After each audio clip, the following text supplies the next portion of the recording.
Hey, what's going on, everybody? It is Andrew here, and I am coming at you live from beautiful Miami Beach, Florida.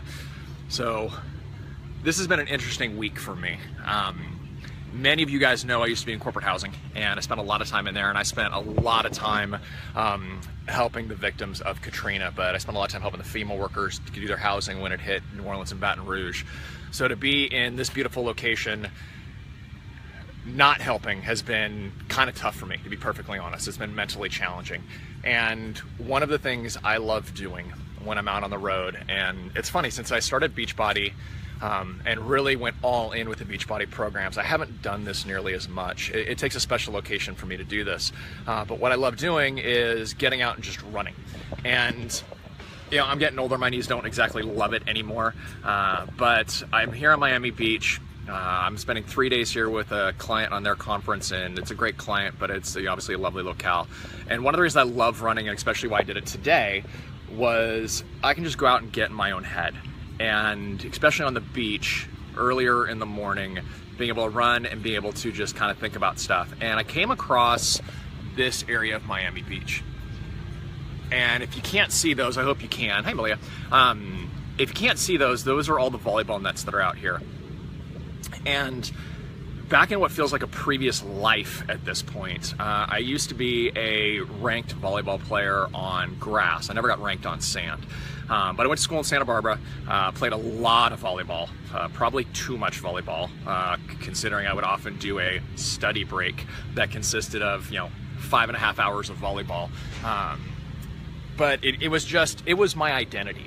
It was who I thought I was. I was, a resident assistant in the dorms. That was one identity. I was a student at UC Santa Barbara at Gaucho. That was another one. But I was also a volleyball player.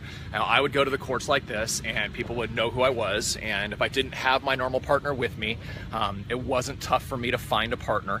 I had some skills, but when I ran up here, it got me thinking about how we think of our past lives and how we let that define us.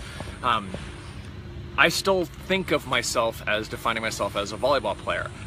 I haven't touched a volleyball competitively in 22 years, 23 years, somewhere around there. But yet I still think I could walk out there and just do it. And it's interesting, in the journey that Joy and I are on and helping others find their fitness again, or increase their fitness, or keep with their fitness, what I often find is people hold on to those past images, and in different ways. Men tend to hold on to the past image of what they were. I was that football player that was in great shape. I was that wrestler that was in great shape. I was that baseball player that was in great shape. And it's funny, I'm still using the word "was" in there. Oftentimes in our mind as men, we're thinking that, okay, we're still that. Oh, I can get back to that, but we don't put in the work and the effort. When I was a competitive volleyball player, I was putting in serious efforts. I mean, we would be out here 3, 4, 5 hours a day, plus going to school, just digging in the sand, doing drills, everything else.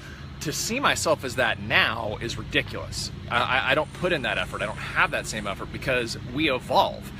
Now, women, I tend to find, are the opposite way. Women tend to hang on to past misgivings or past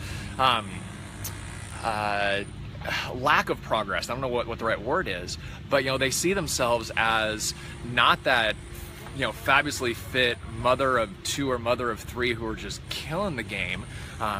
They see themselves as that struggling new mom who's trying to figure out where she's at in life, and is trying to lose the baby weight, and they never get past that. Or the woman who's not providing the meals in the way she should for her family, and who doesn't have time for herself. And the reason I stopped here at this point to look at this empty set of volleyball nets was just to really reflect on where our past shapes who we are. It doesn't define where we're going. It's a part of you, and it's an important part of you. You need to learn from it, you need to move through it, and you need to leverage it to learn. But it doesn't define you. If you were highly successful back in the day, as far as health and fitness goes, but when you look in the mirror, you're 70 pounds overweight right now, and I'm talking to the guys right now, guys, you gotta open your eyes. You've gotta actually look and understand that it's probably time to do something. gals, exactly the opposite. You know, you're not tied into that girl you once were, or that woman you once were. You know, especially as you're seeing progress and you're moving forward. You know, I can't tell you how many times we've worked with gals and just people, you know, this isn't just limited to gals, but folks who, you know, have great success on a 3-week round of, say, shift shop, but then they immediately go back to their old ways, or they immediately go back and think, you know, okay, well, you know, that was a nice blip in time, but that's not who I am. Yeah, it is. You're not starting over, you're moving on. So that's the progress from where you're at. So I don't know, where are you guys at? You know, it's been a reflective day for me, like I said, but where are you guys at in this? Do you still see yourself, you know, when you look back in time, do you look upon it fondly? Is it something you just want to move away from? What are the things on there? So anyways, those are my morning musings. I just thought I'd stop and share them with you. Have a great day. I'm going to try and have a great day. And if you guys, you know, have any ability to do anything whatsoever to help those in Houston and now Louisiana, please do so. You know, the devastation I'm seeing around there, seeing from friends, the only thing I've seen even close to it up front and personal was Katrina. And this rivals Katrina. In fact, it's above Katrina as far as I'm concerned. The services are certainly much better, and people are getting taken care of in a much better way. But the devastation, I think, is much bigger than Katrina as well. So anyways, I hope you guys have a great Wednesday and have a wonderful day. We'll talk soon.